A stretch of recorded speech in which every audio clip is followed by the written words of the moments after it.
ওই যে আইসে ডাইনি। আচ্ছা আপনি এরকম করেন কেন? বউদের সাথে একটু ভালো ব্যবহার করতে পারেন না? রিনা খানের ছেলের সাথে তো বিয়ে দিবে না।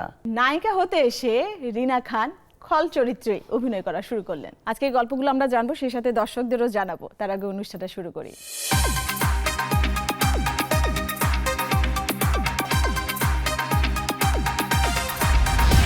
সবাইকে ওয়েলকাম করছি নেক্সাস টেলিভিশনের বিশেষ আয়োজন কাট অ্যান্ড কাট। আপনাদের সঙ্গে আছি আমি শারমিন দীপ্তি। আজকে আমার সঙ্গে যিনি আছেন তাকে আমরা সবাই চিনি। তার চলচ্চিত্রে তার অভিনয় আমরা অসংখ্যবার দেখেছি। তিনি আমাদের অসংখ্যবার খুব বিরক্তও করেছেন যে কেন এমন করছেন, কেন এত বউদেরকে কষ্ট দিচ্ছেন। তিনি আজকে আমাদের সঙ্গে আছেন। হ্যাঁ দর্শক, আজকে আমাদের সঙ্গে আছেন কিংবদন্তি অভিনয় শিল্পী রিনা খান। কেমন আছেন? ভালো আছে। আপনাকে অসংখ্য ধন্যবাদ যে আমাদের অনুষ্ঠানে আজকে আপনি এসেছেন এবং সময় দিয়েছেন। আপনার পুরো নামটা যদি আমরা একটু জানি। আমার পুরো নাম হলো সেলিনা সুলতানা রিনা। এই পর্যন্তই ছিল। আচ্ছা। ফিল্মে আসার পরে যে শুধু রিনা তো কেমন লাগে, খালি খালি লাগে। সুভাষ দত্ত দা আমাকে এনেছিলেন ফিল্মে, তো শুধু রিনা কেমন লাগে, ওটা ফিল্মিক মনে হয় না। ফিল্মের একটা ফিল্মিক ভাব থাকতে হয়। তখন দাদা খান জুড়ে দিলেন নামের সাথে, হয়ে গেল রিনা খান। সেই থেকে রিনা খান। আচ্ছা, আমরা অনেক গল্প করব আন্টি। তার আগে আমাদের অনুষ্ঠানের ফরম্যাট অনুযায়ী এখানে দুটো প্রশ্ন দেয়া আছে, দুপাশেই কাট থেকে আনকাট থেকে। কোত্থেকে আগে প্রশ্ন নিব? আমি তুলবো? আগে কোত্থেকে দিব সেটা বলেন, না কাট থেকে না আনকাট থেকে? ও আচ্ছা, কাট থেকেই নেই। আমি যতটুকু জানি খলনায়িকারা কিন্তু ভয় পায় না, কেন কাট থেকে? আমরা আনকাট থেকে নিতে পারি। আচ্ছা আচ্ছা, আগে আনকাট থেকেই নেই। হ্যাঁ। আমরা 5 নাম্বারটা না 5 নেব। ওকে, নিয়েছি। হ্যাঁ, এবার পড়ে শোনান আমাদের। না, আমার ভয় লাগছে। কি আছে না আছে আমি তো জানি না। নায়িকা বলবো? অবশ্যই। নায়িকা থেকে ভয়ঙ্কর খলনায়িকা, জার্নিটা কেমন ছিল? হ্যাঁ, রাখেন। আসলে সব জার্নি ভালো, কারণ যেহেতু এসেছি কাজ করতে, জার্নি তো একটা করতেই হবে। তো সবার ইচ্ছা থাকে নায়িকা হব। সবাই যদি নায়িকা হয়, খলনায়িকা কে হবে? আরও একটা ব্যাপার, যদি আমি নায়িকাই থাকতাম, এখনো কি ময়দানে থাকতাম, ফিল্মের ময়দানে? এখনো কি ফিল্ম করতে পারতাম, নাটক করতে পারতাম, অভিনয় করতে পারতাম? পারতাম না, কারণ নায়িকাদের একটা সার্টেন বয়স থাকে। এই বয়স পর্যন্ত তারা শুধু নায়িকাই হবে। আর আমার তো এখন বয়সের সেই ব্যাপারটা নাই। আল্লাহ সুস্থ রাখলে 80 বছর পর্যন্ত আমি অভিনয় করে যেতে পারবো, সেটা খলই হোক আর নায়িকাই হোক। এই জন্য আমি খল চরিত্রটাকে বেছে নিয়েছি। যদি একটু শুরুতেই বলি, আপনার ইচ্ছা তো ছিল নায়িকা চরিত্রে অভিনয় করার। তখন যখন আপনি খলনায়িকার অফারটা পেলেন, তখন ওই ব্যাপারগুলো কেমন ছিল? প্রথম অবশ্য অফারটা আমি ফিরিয়ে দিয়েছিলাম। যেমন খান আতা সাহেব আমাকে একটা অফার দিয়েছিলেন, পরে সেটা অন্য একজন আর্টিস্ট করেছিল। তা আমি বলছি না, আমি করব না। কারণ তখন আমি নারায়ণ ঘোষ মিতার তাসের ঘর করেছি, সফট একটা ক্যারেক্টার, গান ছিল। ফারুক ভাইয়ের বোন রোজিনাপা ছিলেন, চোখ অন্ধ ছিল, গানও ছিল। মিতাদার অনেক ছবি করেছি আমি। তখন যখন আমি খান আতা সাহেবের ছবিটা ফিরিয়ে দিলাম, শেষে আমাকে একদিন খান আতা সাহেব বলেছিলেন, সেই তো পানি খাইলি, ঘোলা করে খাইলি। তো যাই হোক, যখন দেখলাম যে আমার খল চরিত্র যেই ছবিতে করি সেই ছবি ভালো চলে বা গল্প ভালো থাকে, তখন তো ডিরেক্টরও ভালো ছিলেন, সেগুলোই হিট ছবি। ও দাদাই এনেছিলেন, সুভাষ দত্ত দাদাও আমাকে সেই সবুজ সাথীতে খল চরিত্র দিলেন। নেক্সট যেটাই দেয়, শাবানা। আমরা যতটুকু জানি যে সবুজ সাথী চলচ্চিত্রে আপনি শাবানাকে থাপ্পড় মারার মাধ্যমে খল চরিত্রে অভিনয় শুরু করলেন। হ্যাঁ, সেটা কিন্তু দত্তদারই ছবি, সুভাষ দত্তের ছবি। জি, ওই ছবিতে কিন্তু জসিম ভাই প্রথম হিরো হলেন ভিলেন থেকে। আচ্ছা, তো এই আর আমি হয়ে গেলাম ভিলেন। আর কি ব্যাপারটা এমন ছিল যে নায়িকাই হব, এই জন্য খল চরিত্র আমি ফিরিয়ে দিলাম। হ্যাঁ, দিয়েছিলাম। ব্যাপারটা এরকম। এরপরে কিভাবে আসলো চরিত্রগুলো? তারপরে যে দাদা যখন দাদা সুভাষ দত্ত দা করলো, তখন তো তারটা তো আমি ফিরিয়ে দিতে পারি না। উনি আমার উস্তাদ, উনি আমাকে এনেছেন ফিল্মে, তো বললো করো। ব্যাস, ওই যে উনি ধরায় দিলেন, তো চললো রেলগাড়ি, এখনো চলতেছে।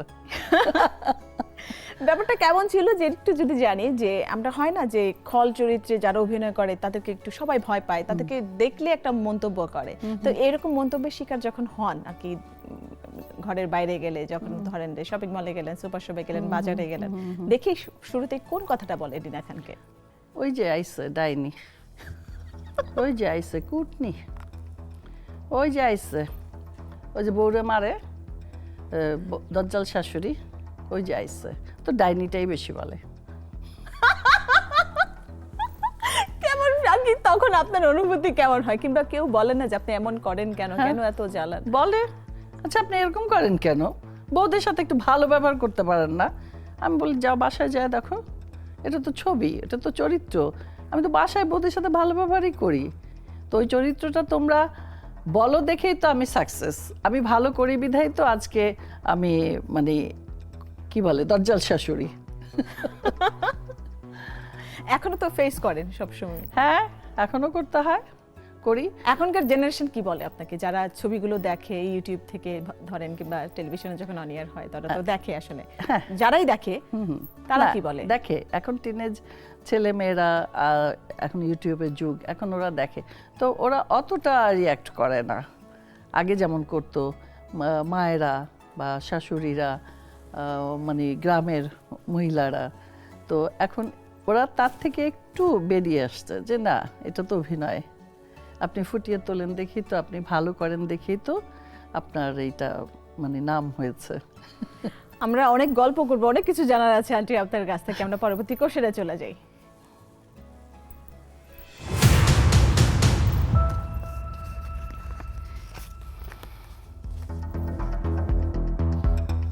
এ পর্যন্ত কোন কোন নায়িকাকে চর মেরেছেন রিনা খান?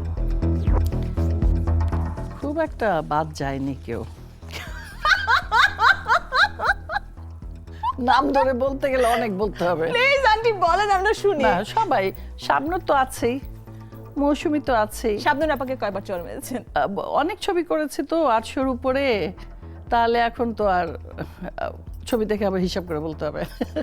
আচ্ছা শাবনূর আপা তারপরে আছে আরো তো যত নায়িকা আছে, শাবানা আপা তো ছিলই, ছিল, শুরুটাই তো শাবানা আপা হ্যাঁ। দিয়ে। তারপরে ওই যে জনা আছে, তারপরে আরো যত নায়িকা, এখন তো অনেক নায়িকা তো ছিল, নাম তো এখন মনে আসছে না। মৌসুমী আপা, হ্যাঁ মৌসুমী, শাবনূর, এরা তো ছিলই। এরাই পূর্ণিমা। হ্যাঁ পূর্ণিমার সাথে আমার কাজ কম হয়েছে, পূর্ণিমাকে চর মারা হয় নাই, ঠিক আচ্ছা। পেয়েছি একটা। আর নতুনদের সাথে কি কাজ করা হয়েছে? হ্যাঁ নতুনদের সাথেও করেছি। ওখানে কি চরের কোন সিন ছিল? হ্যাঁ চুলের মুঠি ধরা তো থাকবে, এটা তো কমন। কই চরে চুলির মুঠি ধরেছেন আন্টি? বল ঠাস ঠাস, এটা তো থাকবেই, মানে এটাই আমার কাজ, এই জন্য তো আমি দজ্জাল শাশুড়ি। আর এছাড়া নায়কদেরও তো গায়ে হাত হ্যাঁ, দেওয়া হয়েছে। নায়কদেরও হয়, হ্যাঁ হ্যাঁ। আমার মানে বাড়ির চাকর বানাই, মেয়ের সাথে প্রেম করে, কেন করলো, তারপর আমি তো পছন্দ করি না ছোট লোক, গরিব এইসব। তো গরিবদের সাথে তো আমি আমার মেয়ে বিয়ে দেবো না, আর আমার মেয়ে তো গরিবদেরকেই ভালোবাসবে, মানে গল্পই সেরকম থাকে। তো আর কি, ভাগ্যিস আমার বাস্তবে মেয়ে নাই, থাকলে তো মুশকিলে পড়ে যেতাম, জামাইকেও চর মারতে হতো। কিন্তু বাস্তবে আপনার ছেলের বউ আছে, আমরা সেই গল্পটা একটু জানতে চাই যে তারা কিরকম আসলে আপনার প্রতি, কিংবা আপনি তাদের প্রতি কেমন, সেটা বেশি জরুরি শোনা। না আমি তাদের প্রতি খুবই মানে ভালো একটা শাশুড়ি। তারা কি বলে যে আপনি ভালো শাশুড়ি? হ্যাঁ তাহলে তোমাকে তো ক্যামেরা নিয়ে বাসায় যেতে হবে, আচ্ছা তাহলে যাই বা ফোনেই শুনে নিও। হ্যাঁ। যদি খারাপ বলে তাহলে বলে দিব সবাইকে যে আমার বউরা আমাকে খারাপ বলেছে, হ্যাঁ। আর ভালো বললে তো সেটাও বলে দিবা যে ভালোই বলেছে। আমরা একসাথে লুডো খেলি, আমরা একসাথে চা খাই, আমরা কিছু হলে আমি জিজ্ঞেস করি বা এটা পছন্দ হয়েছে, বা ভিডিও কলে আমি কোনো মার্কেটে গেলে স্বামী আমার ছোট বউ, ও আমার সাথে থাকে দেখেই ওকে বেশি জিজ্ঞেস করা হয় যে স্বামী এটা নেবো, এই কালারটা পছন্দ, না না না এটা নিয়েন না, তখন বাদ। তারপর যে এখন যেহেতু জেনিফার আছে, ওকে বলি এটা পছন্দ হয়েছে বা এটা নিব, বলে না না আমি লাল পছন্দ করি দেখে আমার বড় বউ শান্তর বউ পরশুদিন একটা লাল মগ নিয়ে আসছে চা খাওয়ার ওপেনিং করার জন্য, রাতে আনছে তো সকালে তো না, তো পরে কালকে বিকেলে সন্ধ্যার পরে সেটা লাল কাপে চা খেলাম। তাহলে আমি কি পছন্দ করি ওদেরও জানা আছে। আপনার দুই ছেলে? দুই ছেলে। দুই ছেলের বউ। আর নাতি? নাতি তো আছেই একটা, 4 যখন বছর। ছেলেদের বিয়ের কথা চলছিল, হ্যাঁ, হয় না এরকম যে ওই বাড়ির পক্ষ থেকে বিয়ানটা বলছে কিনা যে ছেলের মা তো রিনা খান, বিয়ে দিবে কি দিবে না মেয়েকে ওই ঘরে আপনার ঘরে পাঠাবে কিনা, এরকম কোনো ব্যাপার হয়েছিল কি? পাঠাবেই না, রিনা খানের ছেলের সাথে তো বিয়ে দিবে না, রিকশাওয়ালা ছেলের সাথে বিয়ে দিবে, তা আমার ছেলের সাথে বিয়ে দিবে না, এরকম অবস্থায় ছিল, হয়েও ছিল, বড় বউয়ের বেলায়ও ছোট বউয়ের বেলায়ও। ওই ব্যাপারটা কিভাবে সামলিয়েছেন? তো ওরা তো প্রেম করে বিয়ে করেছে। আমাকে যখন বললো, আমি বলছি তোমাদের বিয়ে তোমরা করো, এটা আমার কিছু না, তোমরা সংসার করবে, কিছু হলে পরে আমাকে দোষ দিতে পারবে না। আর আমি বেঁচে গেলাম, মেয়ে দেখতে হলো না, মেয়ে দেখতে গেলে তো আরো ভেজালে পড়তে হতো। মানে সেটেলমেন্টে হলেই আপনার ঝামেলা হতো। তখন ওরা খবর নিয়েছে স্বামীর বাড়ি থেকে, ওর বাপ চাচারা মহল্লায় এসে যে উনি কেমন কি, তারপরে মাগুরা থেকেও পরে বউ বুঝিয়েছে যে না আসলে ওটা ছবি। তারপর আরো থাকে না, সবাই কি আর আমাকে খারাপ বলবে? আমি তো খারাপ না, আমি তো চরিত্রে খারাপ, ছবির চরিত্রে, বাস্তবে তো আমি খারাপ না। তখন যখন বুঝাইলো তখন আর কি করা, প্রেম তো প্রেমই। তখন তো ওদের বিয়ে শাদী হয়েই গেল, তা এখন তো সবার সাথে খুব ভালো সম্পর্ক। আমরা এই গল্পে থাকবো, কিন্তু তার আগে একটা বিরতি নিয়ে নিই। দর্শক, কাট অ্যান্ড কাটের এই পর্যায়ে নিয়ে নিচ্ছি ছোট একটা বিরতি, সঙ্গেই থাকুন।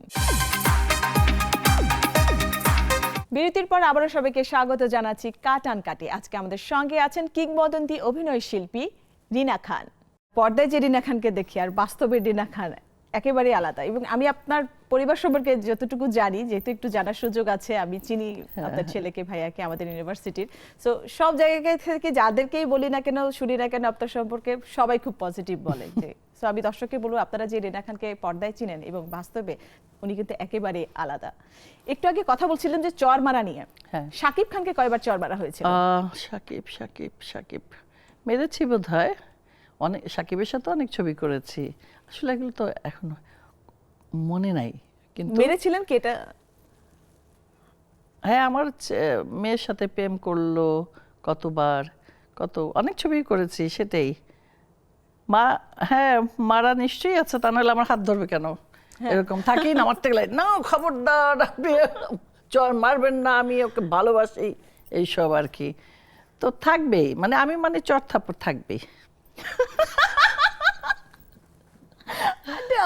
বলছেন আমি মানে চর থাপ্পড় থাকবে, এটা স্বাভাবিক। না থাকলেই বরং অসুবিধা, আমি ভাববো যে কি ব্যাপার, আমারে পাল্টায় দিল নাকি। আপনি কি পাল্টাতে চান? না না, আপনি পাল্টাবেন না, আমি যা আছি তাই ঠিক আছে। এবং এভাবে আপনাকে দেখে আমরা অভ্যস্ত। হ্যাঁ, সেটাই। অনেক মজার গল্প আছে, আরেকটা প্রশ্ন দিয়ে নিই।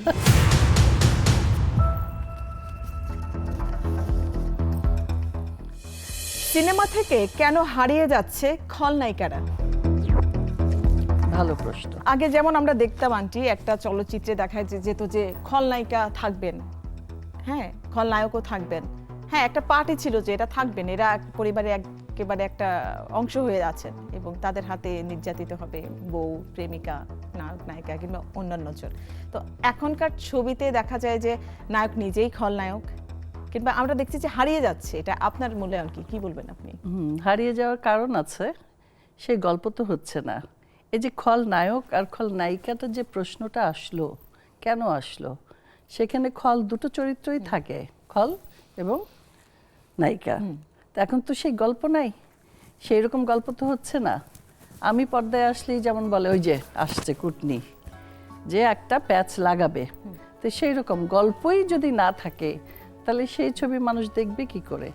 খল চরিত্র, একটা নায়কের চরিত্র বা নায়িকার চরিত্র তখনই পজিটিভ হয় এবং ভালো লাগে, দেখে মানুষ, সেখানে যখন ভিলেইন ঢুকবে, খলনায়িকা ঢুকবে। তো এখন সেই ধরনের গল্প হচ্ছে না, এই জন্যই হারিয়ে যাচ্ছে, আর দর্শকও কমে যাচ্ছে, গেছেও, হলও নেই, আর ডিজিটাল যুগ, সব মিলিয়ে তো গল্প ভালো হতে হবে, সে গল্প তৈরি করতে হবে। আর এখন বলবো যে গল্প যে তৈরি করবে, আর্টিস্ট কোথায়? আরেকটা কি রওশন জামিল তৈরি হবে, মায়া হাজারিকা তৈরি হবে? এই যে আমি এখন আছি বেঁচে, আমি মরে গেলে আমার তো মনে হয় না আরেকটা রিনা খান তৈরি হবে ফিল্ম ইন্ডাস্ট্রিতে। এটা মানুষের কথা, সেটাই আমি বলছি এবং আমার নিজে থেকেও বলছি। তো এটা তৈরি করতে হবে। এবং আপনারা যখন কাজ করেছিলেন আপনারা আপনাদের সময় তুমুল জনপ্রিয় ছিলেন, এখনো জনপ্রিয়। হ্যাঁ, তো ওই জনপ্রিয়তাটা কিন্তু ধরে রেখেছেন, কিংবা মানুষ বললেই চিনে যে রিনা খান বাংলা চলচ্চিত্রে একজনই রিনা খান, এক নামেই আসলে পরিচিতি। তো এখন তো দেখা গেছে যে এই যে যেটা বললেন কাজ কমে গেছে, গল্প তো আসলে খলনায়িকা কেন্দ্রিক নাই, খলনায়ক কেন্দ্রিক নাই। এখন আমরা দেখতে পাচ্ছি যে খলনায়িকারা কিংবা খলনায়করা নাটকে অভিনয় করছেন। হ্যাঁ হ্যাঁ, করছে, কি করবে, কাজ তো করতে হবে, আমি নিজেই তো করছি। এখন আপনার জায়গা থেকে আসলে মূল্যায়নটা কি আন্টি, কেন আপনি নাটকে অভিনয় করবেন? অনেকে আছে না যে আমি বড় পর্দায় কাজ করি, আমি কেন ছোট পর্দায় কাজ করব? আমি অনেক অভিনেতাকে বলতে শুনেছি না, একটু নাক ছিটকানো ভাব ছিল। এখন আপনারা একটু বদলে দিয়েছেন, সেটা কি কাজের প্রয়োজনে? কাজের প্রয়োজনে, নিজের প্রয়োজনে। কারণ আমি কেন, এটা তো অভিনয়, আমি তো ফিল্মে কি করি, অভিনয়ই তো করি। নাটকে কি করি, অভিনয়ই করি। আগে যেমন ছোট পর্দার থেকে টেলিভিশন থেকে বড় পর্দায় আসতো, এটার একটা ব্যাপার ছিল। কারণ আমাদের সেই ওইখানে যাওয়ার সুযোগটা ছিল না, কারণ তখন আমরা এত ব্যস্ত থাকতাম, আমাদের ডাকতো কিন্তু আমরা করতাম না সময়ের অভাবে। আর ছোট পর্দার থেকে বড় পর্দায় আসতো জনপ্রিয়তার জন্য, যেমন আমাদের হুমায়ুন ফরিদি সাহেব, তারপরে আমাদের ডাবলু আনোয়ার, আরও অনেক আছে উদাহরণ। তো সবাই আসলো সেভাবে। তো আমার কথা হলো এখানে তো নাক ছিটকানোর ব্যাপার নাই, এটা আমার কাজ। হ্যাঁ, আমি সেটা বড় পর্দায় অভিনয় করতাম, এখন আমি ছোট পর্দায় অভিনয় করছি। তো অভিনয় তো একই আছে, এটা তো আর পাল্টানো যাবে না, পর্দাটা শুধু পর্দাটা আলাদা। আমার কাজটা তো হচ্ছে, আমার সময়টা তো নষ্ট হচ্ছে না। একটা শিল্পী যখন ঘরে বসে যায় সে কিন্তু অসুস্থ হয়ে যায়। শুধু টাকার জন্য যে শিল্পী কাজ করে তা না। অনেকে আমাকে বলে বয়স হয়ে গেছে, আপনার কি অভাব আছে নাকি, ভাতের জন্য আসেন। আমি বলছি না, আমার ভাতের অভাব নাই, আমার মনের খোরাক, কাজটা আমার মনের খোরাক। আমি মনটা ভালো রাখার জন্য, এই যে সবার সাথে দেখা হয়, সাক্ষাৎ হয়, আমি ভালো থাকি। আমি বাসায় থাকলে আমার পা ব্যথা করবে, আমার একটু হাঁটুতে একটু সমস্যা হয়েছে, হাঁটু ক্ষয়ের, তো আমি অপারেশন করাইনি। আমি কাজে গেলে তো এটা ফিল করি না। আমি তো মনে করি কাজে থাকলে কিন্তু মানুষ ভালো থাকে, এই কথাটাই বুঝাইতে পারি না। তো কাজকে যে ভালোবাসবে, আমি কাজকে ভালোবেসেছিলাম বিধায় এখনো আমি 30 দিনই কাজ থাকে আমার। হ্যাঁ, আমি এই কোশ্চেনটা করতে যাচ্ছিলাম যে আন্টি আপনি মাসে কয়দিন কাজ করেন? 30 দিনই কাজ থাকে। এমনকি মানে এক দিন 2-3টে করে নাটক ঢোকে, আমি ছেড়ে দেই, যেহেতু আগে যাকে শিডিউল দিয়েছি তাকেই তো আমার প্রায়োরিটি দিতে হবে। আমি তারটা রেখে তো আরেকজন পরে যদি বলে আপনাকে একটু টাকা বাড়াই দিতেছি আপনি করেন, সেটা তো আমি করব না। এই জন্য কিন্তু নাচ শেখানোর কোনো ব্যাপার নেই। আর লাস্ট কবে চলচ্চিত্রে অভিনয় করেছিলেন? হ্যাঁ, সেদিন করেছি একটা, এই গত মাসেই, গত 2 দিন আগে আমি ডাবিং করলাম। অনেক বছর পর এবার আমি ডাবিং করলাম, আমার এত ভালো লাগলো যে এফডিসিতে ডাবিং করতেছি আমি। তো কয়েকটা করেছি। তো এখন ছবি করলেও কি সেই টিভির মতো, নাটকের মতো মনে হয়, ডিজিটাল ফিল্ম আর কি।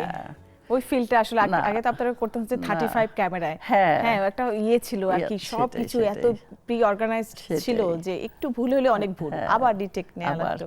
এই যে ডাবিং করলাম, আমি তো আমার সেই অভ্যাস আছে, প্রথম থেকে শেষ পর্যন্ত যাই। তো আমি গেলাম, বলে না থাক, ওই পর্যন্তই থাক, ওই যে ডিজিটাল কেটে দেবে। আবার ওই পর্যন্ত থাকলে তো আমাদের ফ্লো আসে না। একটা রাগের কথা যে বলবো আমি, এই তুই কেন বাড়িতে ঢুকছিস, এই সেই, তো এখানে যদি এই তুই কেন বাড়িতে ঢুকছিস, এইটুকু থেমে যায়, আবার এটা ফ্লো নিয়ে বলতে হয়।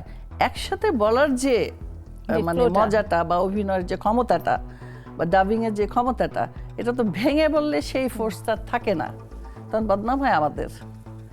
তো এটাই বললাম যে করেছি, করব, এখন হবে ছবি। আবার শুনলাম মানে হবে কিছু, তো হলে আমাদের চরিত্র যদি সেরকম থাকে আমাদের ডাকবে, আমরা করব, আমাদের ভালো লাগবে। দর্শক, নিয়ে নিচ্ছি ছোট একটি বিরতির, সঙ্গেই থাকবেন, কোথাও যাবেন না। বিরতির পর আবার সবাইকে স্বাগত জানাচ্ছি কাট আন কাটে। আজকে আমাদের সঙ্গে আছেন কিংবদন্তি অভিনয় শিল্পী রিনা খান।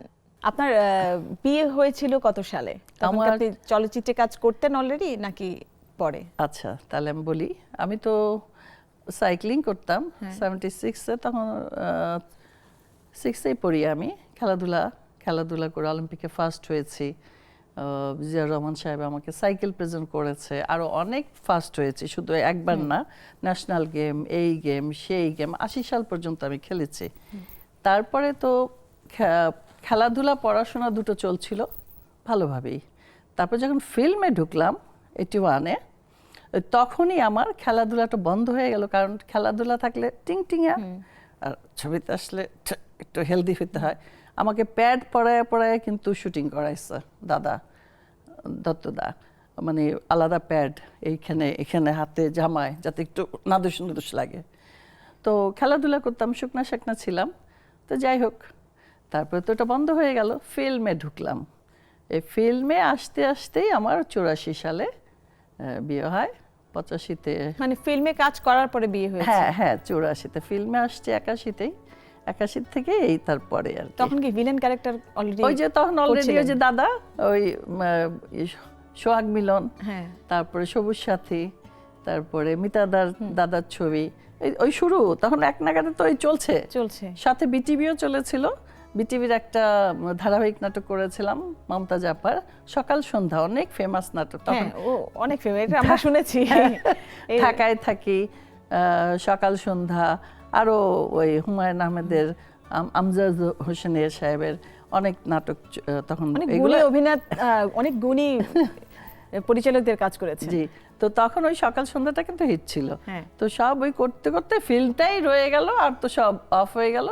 আর ওই সময় বিয়ে, তারপর তো বাচ্চা নিয়েও আমি শুটিং করেছি, বাচ্চা পেটে নিয়েও শুটিং করছি। একটু যদি আগে থেকে জানি, যখন বিয়ের কথাবার্তা চলছিল, শাশুড়ি তো ছিলেন না? আসলে আমার বিয়েটা প্রেমেরই বিয়ে, কিংবা ওই শাশুড়ি পক্ষ থেকে কিংবা শ্বশুর বাড়ির পক্ষ থেকে কোনো আর কি ঝামেলা ছিল কিনা? ঝামেলা বলতে চায় না, মানে ঘরে বউ কেন অভিনয় করবে। তারপরে এটা আমার বাড়ি থেকে ছিল না, আমার সাহেবের থেকেও ছিল না, সেও নায়ক ছিল তো এই জন্য। আচ্ছা, আঙ্কেলও কাজ করতো? হ্যাঁ, কাজ করতো, এই জন্য তার মনটা বড় ছিল। তা আমি ফিল্মে আসার পরে সে ফিল্ম ছেড়ে দিল, যে থাক একজনই করুক, সে ব্যবসা বাণিজ্য নিয়ে ব্যস্ত হয়ে পড়লো। আঙ্কেল আছেন? আছে, এখন আছে, একটু অসুস্থ এখন, আপাতত একটু অসুস্থ, ওই কোমরের সমস্যা, একটু ধরে হাঁটতে হয়, ধরে নিয়ে চলে। তো যাই হোক, তো এটা তো স্বাভাবিক, সবার পরিবার তো মেনে নেয় না। তাদের পরিবার থেকে প্রথম থেকে ছিল যে ঘর বউ কেন অভিনয় করবে। এরপরে আর এসব নিয়ে যাত্রাটা কি অনেক স্মুথ ছিল নাকি স্ট্রাগল করে করে করে করে উঠতে হয়েছিল? যেটা আপনি সুভাষ দত্তর সাথে কাজ করেছেন, গুণী পরিচালক আপনি পেয়েছিলেন শুরুতেই। না, আমার স্ট্রাগল করতে হয়নি মোটামুটি সেরকম, মানে অনেক ছবির জন্য কষ্ট করে, এই করে সেই করে, ওগুলো আমার করতে হয়নি। এবং আপনার তো এক ডায়লগ কিংবা এক ছবিতে আপনি অনেক সারা ফেলে দিয়েছেন, তো আসলে পেছনে ফিরে আর তাকাতে হয়নি। ক্যারিয়ারে তো প্রায় 45 বছর হয়ে গেছে, 81 থেকে আপনি যাত্রা শুরু করেছেন, এখনো কাজ করছেন। তো এই দীর্ঘ যাত্রায় আসলে আপনার অপূর্ণতা কি বলবেন আপনি? আছে, অবশ্যই আছে। আমার নাম ভূমিকায় অনেক ছবি হয়েছে, আমার প্রত্যেকটা ছবি অনেক হিট, মানে সুপার হিট। এখনো বউ শাশুড়ির যুদ্ধ, এখনো দজ্জাল শাশুড়ি, এখনো বাংলার বউ, তো এরকম বহু ছবি। কিন্তু আমাকে জাতীয় চলচ্চিত্র পুরস্কার দেয়া হয়নি। কেন দেয়া হয়নি সেটা আমি জানি না। যে আমি যে অভিনয় খারাপ করেছি সেটাও না, আমি পাওয়ার যোগ্য ছিলাম। নমিনেশন কি পেয়েছিলেন? হ্যাঁ গিয়েছিল, নমিনেশন গিয়েছিল শুনেছি, কিন্তু পরবর্তীতে আর যাওয়া হয়নি, পাওয়া হয়নি, এই আর কি। এটাই আমার একটা অভিমান, যে আমার ঘরে অন্তত একটা কেন 4-5টা জাতীয় চলচ্চিত্র থাকতো, পুরস্কার থাকতো, মানে একটা না 4টাই থাকতো। তো এখানে আবার একটা ব্যাপার আছে, যে আমাকে খল অভিনেত্রী হিসাবে দেখা হয়েছে, চরিত্রটাকে ছবিতে সেভাবে ধরা হয়েছে। তো আমাদের এখানে নাকি ক্যাটাগরি নাই। আমি একবার জিজ্ঞেস করেছিলাম বিচিত্রাতে, বা লেখালেখি করেছিলাম, দৌড়ে জিজ্ঞেস করেছিলাম যে কেন আমাকে দেওয়া হয়নি। বলে যে খল চরিত্রের ক্যাটাগরিটা এখানে নাই। না, আমরা যতটুকু জানি, আমি ভুল বলছি কিনা জানি না, যে ক্যাটাগরি এখানে আসলে ওইভাবে কি থাকে কিনা যে চলচ্চিত্রের জন্য কেউ পেয়েছেন, হ্যাঁ, অভিনয়ের জন্য পেয়েছেন, অভিনয়ের জন্য পেতে পারেন, কারণ আপনি সেটাই। দীর্ঘ ৪৫ বছর আপনার ক্যারিয়ার, হ্যাঁ, এখানে হ্যাঁ। অসংখ্য জনপ্রিয় কমার্শিয়াল ছবিতে আপনি কাজ করেছেন, বড় বড় গুণী পরিচালকদের সাথে কাজ করেছেন, বাংলাদেশে এক নামে চেনে আপনাকে। হ্যাঁ, তো হ্যাঁ। আমরাও আসলে কি বলবো যে আমরা অবশ্যই আশাবাদী যে আপনি জাতীয় চলচ্চিত্র পুরস্কার পাবেন। এবং কি বলি, আমাদের এখানে একটা সংস্কৃতি কি, হয়তোবা কোনো শিল্পী মৃত্যু হলে মরণোত্তর হ্যাঁ, পায়। পুরস্কারটা পায়, তো সেটা পেয়ে আসলে তার লাভ কি? লাভ নাই। সে যদি বেঁচে থেকে একজন শিল্পী তার আর কি সাকসেসটা না দেখে যেতে পারে, তো মৃত্যুর পরে কেন এই পুরস্কারটা দেয়া হয়?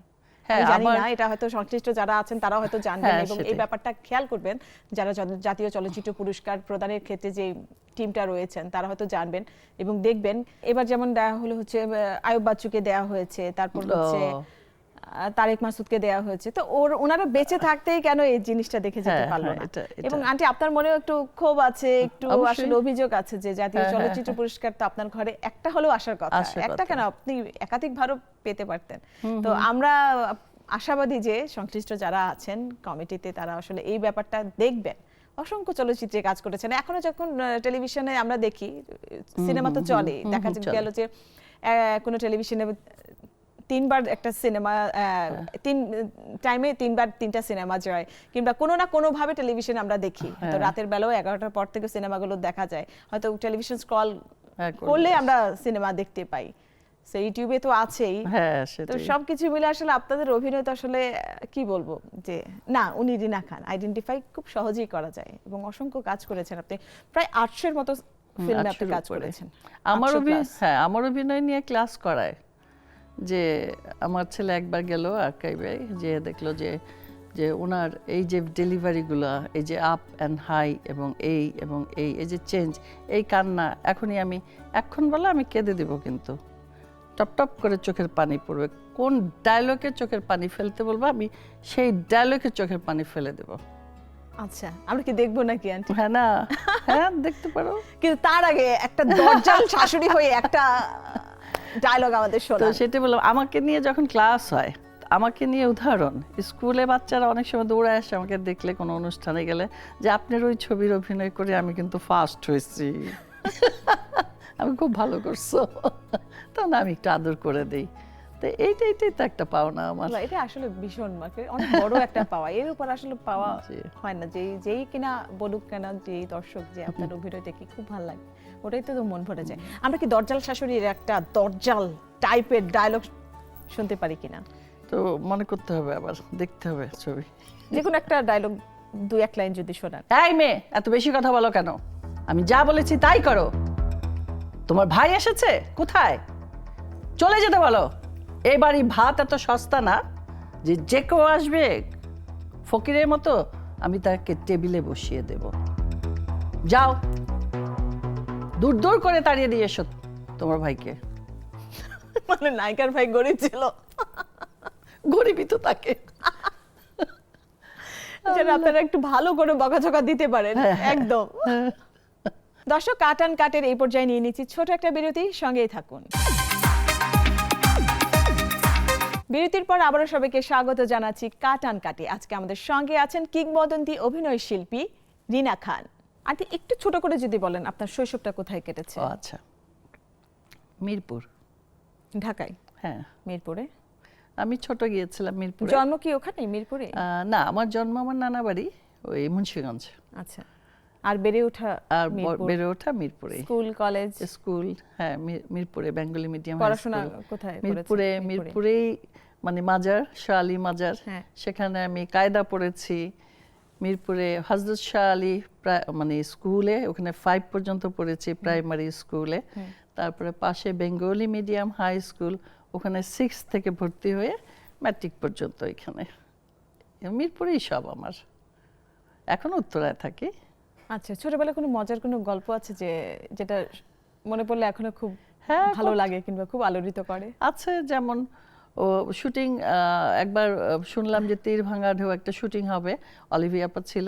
তো স্কুলে আমাদের মিরপুরটা কিন্তু আগে খুব শুটিং হতো, ঘোড়ার, তারপরে চিড়িয়াখানায়, তারপরে নৌকা দিয়ে যেতে হয়, ওইখানে খুব পানি ছিল, এখন আশুলিয়া ইয়াটা যে হয়েছে এটা। তো যাই হোক, ওখানে যাওয়ার পরে যেই শুনছি যে আমি শুটিং, আমি তখন ক্লাসে ছিলাম, কিসের বই কিসের কি, সব বই টই ফেলে দৌড়। আমি স্যারকেও জিজ্ঞেস করিনি। শুটিং শুনলে আমি শুধু যে শুটিং দেখতাম। তো যাওয়ার পরে ওই যে প্রোডাকশনের ছেলেরা ধাক্কা দিয়ে ফালাই দিচ্ছে আমারে, আমি পড়ে যেয়ে কাঁদতেছি। আমি বলি, ছেলেগুলো এরকম করে কেন, শুটিং দেখতে আসছে দূরে ভিড়ে। তখন অলিভিয়া আপা আমাকে ডাকছে যে ওই খুকিটা কাঁদতেছে, ওকে নিয়ে আসো। আমাকে দেখে উনি কি সুন্দর, আমি আল্লাহ এত পড়ি, উনি আল্লাহ মানুষ এত সুন্দর হয়, পড়ি উনি তেমন সুন্দর, আর মেকআপ টেকআপ। তখন তো এত বুঝি না যে সুন্দর করে পেঁচা পেঁচা শাড়ি পরছে। তো এই যে একটা স্মৃতি আমার, এখন যদি কেউ অনেক সময় আসে শুটিং দেখতে, ধাক্কা দেয়, না ধাক্কা দিস না, কারণ ধাক্কাটা তো আমি খেয়েছি।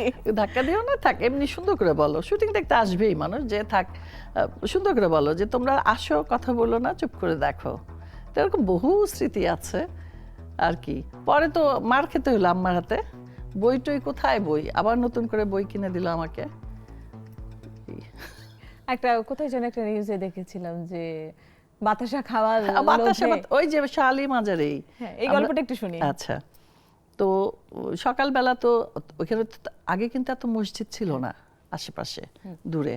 আর সব মসজিদে কিন্তু পড়াতো না কায়দা, হয় বাড়িতে এনে তুমি কাউকে দিয়ে পড়াও, অথবা সকালে, এখনো অনেক মসজিদে সকালে যেয়েই পড়তে হয়। তো আমাদের বাসা ছিল 1 নম্বর ডি ব্লকে, আর শালি মাজারটা ছিল পেছনে, হেঁটেই যাওয়া যায়। স্কুলটা ওইখানে ছিল, মানে ইয়ার স্কুলটা। তো যাই সকালবেলা আমাকে মানে পাঠানো হতো, যা ওঠ রিনা, ওঠ, যা পড়তে যা, আরবি পড়তে যা। তারপরে কষ্ট মষ্ট করে যাইতাম ঘুমের থেকে উঠা, তারপর যা পড়তাম, লাইন ধরে বসাতো, পড়াতো। বের হওয়ার সময় সবাইকেই বাতাসা দিত, তো ওই যে মাজার থেকে। তো ওই বাতাসা খেতে খেতে বাসায় আসতাম। তো বাতাসার প্রতি যে একটা ছোটবেলার একটা টান, এখনো আমি কোথাও দেখলেই, ওই যে ভ্যানে করে তো এখন বিক্রি করে, বাতাসাটি খাই আর মনে পড়ে যে এই সেই বাতাসা, মানে কিভাবে আমার কাছে এত প্রিয়। মানে ওই যে বাতাসা খাওয়ার লোভে, হ্যাঁ, আরবি খাওয়ার পড়তে লোভে। যাওয়া। দেখো না, বাচ্চাদের চকলেট পছন্দ হ্যাঁ, থাকে। এটাই। তখন তো আমরা তো চকলেট এত ছিল না, ছিল না, মানে ওই বাতাসাটাই ছিল। বাতাসাটাই চকলেট মনে হতো আমাদের কাছে। আপনার ভাই বোন কয়জন? আমরা 5 বোন 2 ভাই। আপনি কত নম্বর? আমি সবার বড়। আচ্ছা, তার মানে সবগুলোকে শাসন করে একদম সোজা করে দিয়েছেন নিশ্চয়ই। মাইরা দিছি। আর একটা কোশ্চেন বাকি আছে, নিয়ে নেই। তারকাদের রাজনীতিতে আসা কতটা যৌক্তিক বলে আপনি মনে করেন? আসতে পারে, অসুবিধা কি? তারকারা যে আমাদের দেশেই রাজনীতিতে আসে তা তো না, বিদেশেও ছিল, আমাদের পাশের দেশেই দেখেন না কেন, সব তারকাই তো রাজনীতিবিদ। তারা পার্লামেন্টে যায়, কথা বলে। আমাদের দেশে এটাকে অন্য চোখে দেখে, খারাপ বলে, বা বলে যে এই যে এখন রাজনীতিতে আসছে, এখন জেল খাটবে। তো জেল খাটার মতো কাজ না করলেই তো হলো। আমি জেল খাটবো কেন? আমি যদি সেইভাবে রাজনীতি করি, তো রাজনীতিটা হতে হবে শুদ্ধ, সুষ্ঠু এবং যে হিংসা পরায়ণ না। আমি তো জিসাসের সিনিয়র সহসভাপতি, আমি তো বিএনপি করি। আর ম্যাডামের সাথে তো বহুবার আমরা, যখন বিরোধী দলে ছিলেন, আমরা লং মার্চে গিয়েছি, বগুড়ায় গিয়েছি, ট্রাকে ভিজতে ভিজতে, মানে গল্প, ট্রাকে পুরা ট্রাম নিয়ে মজা করতে করতে এবং ভিজতে ভিজতে সিলেটে সব জায়গায় আমরা গিয়েছি। আমি গিয়েছি আর কি। আপনাকে জিয়াউর রহমান সাইকেল গিফট করেছিলেন, এই গল্পটা একটু ছোট করে জানতে চাই। আমি যখন অলিম্পিকে 78-এ ফার্স্ট হই, তো আমি তো অর্ডিনারি সাইকেল থেকে ফার্স্ট হই। আমি কিন্তু মিরপুর থেকে গেছি। তখন আমাদের সবাই বলতো যে কই থেকে আইছে জঙ্গল, কই থেকে আছে জঙ্গলের ভূত। মানে তখন মিরপুরটা ছিল জঙ্গল, আর স্টেডিয়ামটা ছিল, এখানেই তো খেলা হতো, এইটা ছিল শহর। তো আমি ওরকম শুকনা শাকনা শার্ট প্যান্ট পরা, দেখলে তো আগের ছবি দেখলে তো ওরকমই। তো জঙ্গল থেকে আমি আসছি ভূত, তা আবার নিয়ে আসছি অর্ডিনারি সাইকেল, নর্মাল একটা সাইকেল, আব্বা আমারে কিনে দিচ্ছে। ওই সবুজ সবুজ, আগে তো ওইগুলাই ছিল, রেসিং সাইকেল তো ছিল না বাংলাদেশে।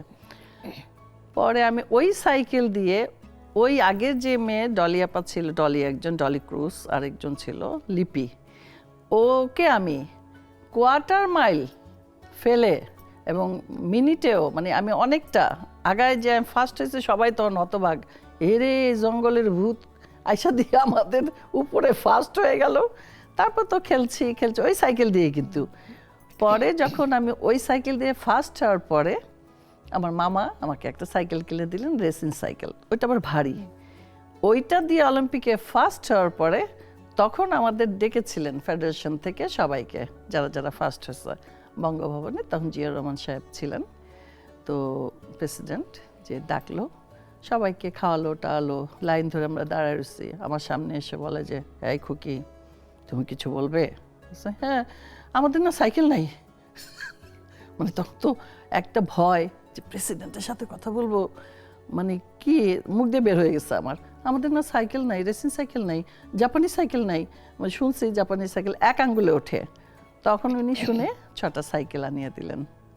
দেওয়ার পরে ওখান থেকে আমি একটা পাই। তারপর ওইটা দিয়ে কিছুদিন খেলার পরে তো খেলাই, মানে আমার খেলাই বন্ধ হয়ে গেল, ছবি শুরু হয়ে গেল। মানে সাইকেলের হুইল কিন্তু ঘুরছে। সেই খেলাধুলা থেকে চলচ্চিত্র, চলচ্চিত্র থেকে এখন নাটক, দীর্ঘ ক্যারিয়ার আপনার আসলে।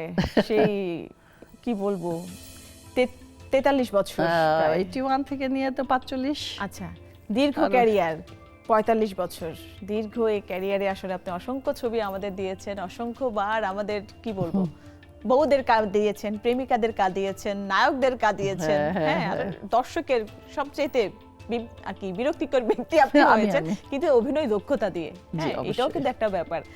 অনেক অনেক ধন্যবাদ আন্টি আপনাকে আজকে আমাদের সাথে সময় দেওয়ার জন্য। আপনার জন্য অনেক অনেক শুভকামনা থাকবে। আপনি অনেক ভালো ভালো কাজ আমাদের দেন, আমাদের মাঝে সুস্থভাবে বেঁচে থাকেন। ধন্যবাদ। তোমাদেরকেও ধন্যবাদ, নেক্সাস টিভিকেও ধন্যবাদ, এবং আনকাট প্রোগ্রামকেও আমার তরফ থেকে শুভেচ্ছা। দর্শক, আজ এ পর্যন্তই, দেখা হবে আগামী আয়োজনে। সে পর্যন্ত সবাই অনেক সুন্দর থাকবেন, ভালো থাকবেন। বিদায়।